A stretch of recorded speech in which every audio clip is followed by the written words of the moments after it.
What's up, YouTube? Oh, there we go. To get the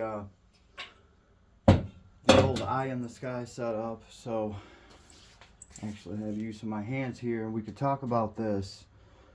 This is my favorite firearm that I own. She's my tried and true.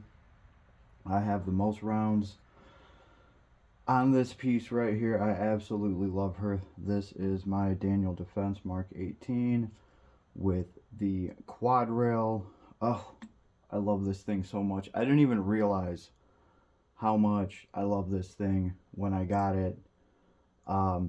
It's one of these things where you go and you buy a premium brand, and then later you actually find out why it's premium. You find out that, well, cool, I didn't just pay for a name.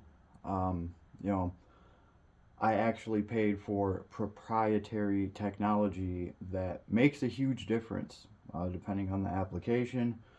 And I really feel like I made an awesome decision with this rifle. So a long time ago, I decided for me and my family's sake, I was going to arm myself.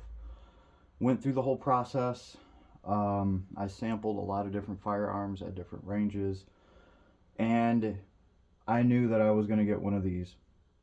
So I went and picked this bad Mamma Jamma up from my local gun shop here, trying to support them, right? They're awesome. And I got a pretty good deal on her. She came with a Geisley trigger already. My whole philosophy...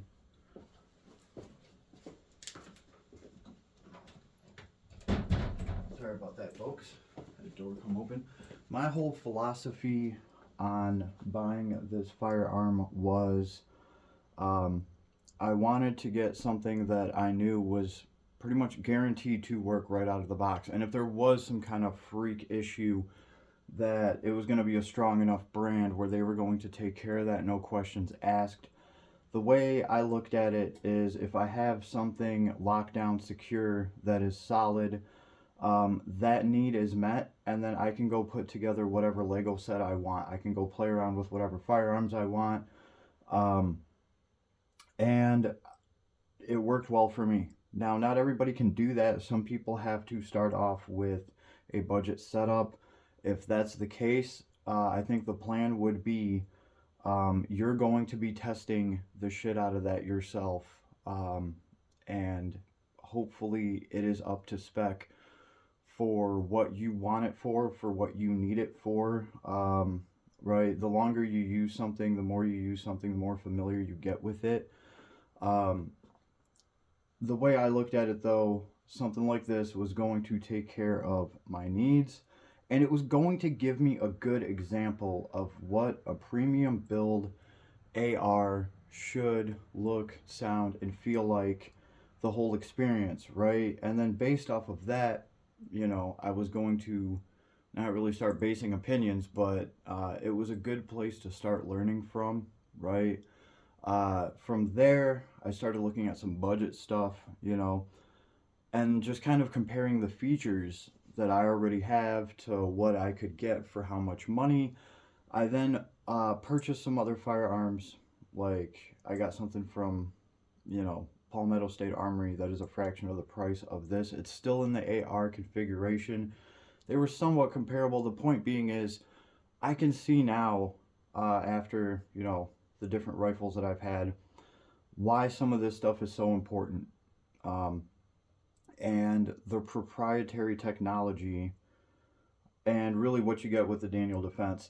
The big thing that you get with Daniel Defense, I found out, was you're getting an amazing lower, especially if it comes with a great trigger in it already, which a lot of them do because it's Daniel Defense. Then you can score Daniel Defense uppers. I've seen some pretty awesome uppers for close to $1,000 from Daniel Defense, and that would completely change this rifle up. I can just go get one, slap it on this lower, and now I have a 16-inch barrel or an 18-inch barrel, something like that. So that's pretty cool. You're getting a tried and true lower. I've had great luck with this lower. It works very well. Also, you might notice that mine's in a pistol brace configuration, right? Uh, that was a big deal for me. I do have a bullet in my left arm, and if I use my left arm too much, I'll just get a dead spot. I won't be able to have full range of motion, unfortunately. So if that happens, it's nice to be able to strap this to my one arm. So that's cool, and I do have like a doctor's note for that, just because of this whole pistol brace fiasco that we were going through. As a result of that, I had to put this rifle away and get another rifle. Um, just while we were going through this whole thing, it was absolutely stupid. So this old girl got put away for a while. She is just coming back out now. I still have a lot of things that I want to test on her. We are about 600 rounds into testing this light before we had to stop. And this magnifier just got added to this rifle. So aside from that, this drum works amazing. This Monstrum optic right here, this is just a 2x magnification prism, and it actually works wonders. This thing is really clear, even in low light situations. It's low magnification, so you can still use it, you know, fairly close to you, right, at anything that you would want to shoot at. I really like that. I want some magnification in everything, just IMO, right, because now I can augment this 2x magnification with, what, 2 or 3 times more. There we go, and I just think it's a nifty little setup, and almost nobody else is going to have this. It just kind of looks cool too. Aside from that, it does add the magnifier weight to the front. The eye relief on this is great. Even after I put the magnifier on, like, I push my face by like a millimeter forward. I just kind of like lean in. It's not really even noticeable. So the eye relief is still good with this. And I like the weight being down here, right? This is 5.56. Look, I'm not going to kid you. 5.56 still has recoil. It is still snappy, right? Especially if my son wants to shoot this gun, or if my younger son or my other younger son wants to shoot this rifle. All of them shoot this better with this light. So they're going to shoot even better now that we have this added. Because it's just weighted better. Yeah, I did mention the flashlight. We're still testing on this. Before anyone chimes in and tells me that this light just shouldn't be on here for whatever reason, like the 400 to 600 rounds I have through her, I haven't seen this light flicker or anything. On top of that, this light does come with, one of the rail pedals in the box, right? And those are made to put on rifles. So they know people are going to be doing this, and I haven't seen any issues with people putting these lights on ARs or rifles. Maybe that's because other people aren't doing it, but my testing so far, this night core has been freaking awesome. This actually gives me an amazing capability. It's the definition of tactical, but apparently it's not tactical. So the cool thing about this is it has an LEP laser spotlight, and this bad mamma jamma will, I don't know, it goes out thousands of yards, so quite a distance, right? And I mean, my chevron lines up right in that spotlight. So in the middle of the night, with something like this, you can really stretch out across your whole property. Whatever you can get the spotlight on, you can shoot at in the middle of the night. No night vision, no thermal needed. This is probably going to see further than night vision and thermal as well, unless you have like a $20,000 setup, maybe. I don't know. So pretty cool. I absolutely love that. As soon as I saw how this LEP laser works and what I could do with this thing at night, I was just instantly at that point it was just a matter of how am I going to get this thing to attach on here. And I have found a way. I've spread the weight of this between 2 different adapters. I also have a connection point here. There's rubber being pinched between the rail and the flashlight, and that is just kind of making like a rubber shock absorber there, and it's really giving me a third point of contact. So this thing is solid, right? For weight comparison, there's obviously nothing in the chamber, but this is loaded up with 60 rounds, right? I'm holding this by the flashlight. We have very solid lock up. I can hold this light when I shoot. Typically, I keep my hand in here though, right? And that's why the light's here. My knuckles already here, and it's very easy to control this light. It has a turbo mode button I can hit, and shabam, she gets it. So, great light. I've, enjoyed testing it so far. Hopefully, only good will come of it. So yeah, this is my Daniel Defense, family heirloom survival rifle. Hope you enjoyed. Yeah, I'm just kidding. Like, we weren't going to talk about the elephant in the room. I know there's probably been a couple people sitting here like, bro, what did you do? What is that? What the hell did you do? Yeah, we have to talk about the spicy brace itself, right? This whole thing was part of the reason this rifle got put away. I know what you're saying. Why don't you just do some paperwork and put a different stock on there? Why didn't you just put a different barrel on there? Why didn't you get that other upper? Why? Because when you have something that works so well, you don't want to change it, especially if it's something that you yourself did that other people don't have. This thing's freaking awesome. I don't care how stupid it looks. I got over that a long time ago. And anybody that actually gets to pick this thing up and shoot it, they instantly understand why this rat nest is here. Okay? What's this giving you? It's giving you more contact with the firearm, way better control, feels way better. Some of the stuff you can do with this is just amazing. This is 2 paracord slings that I've woven through here a certain way to give me a loop here. I can now hang this rifle, but that's not really what, that's for. I can now pinch this up against my body. I can pinch it between my rib cage and my arm. I can pinch this in my armpit. Or when I'm holding this weapon in front of me,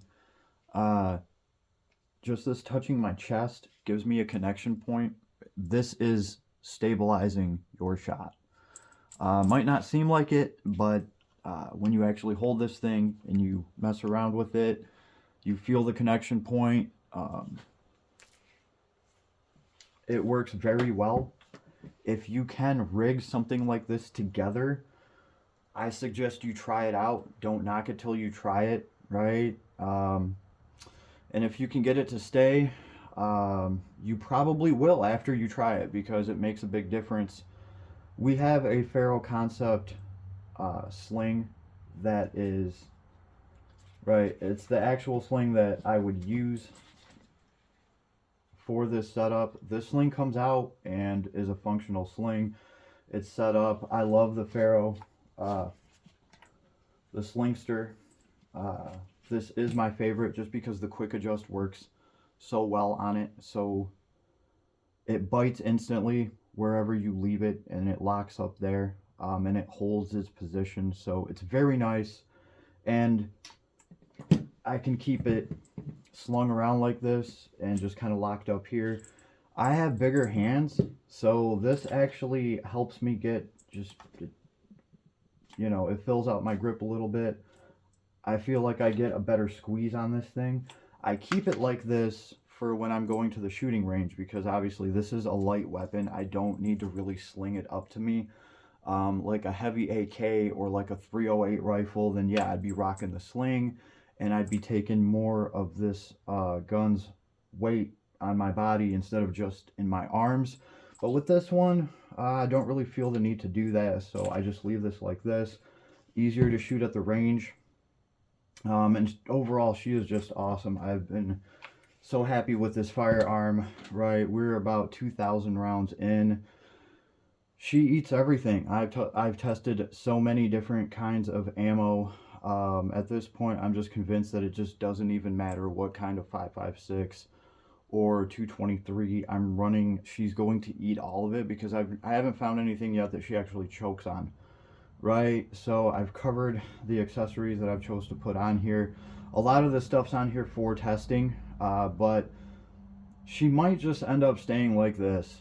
I really just have to see how I feel about this being on here. So far so good, but yeah, I think she might just end up staying like this because for home defense, she's just perfect.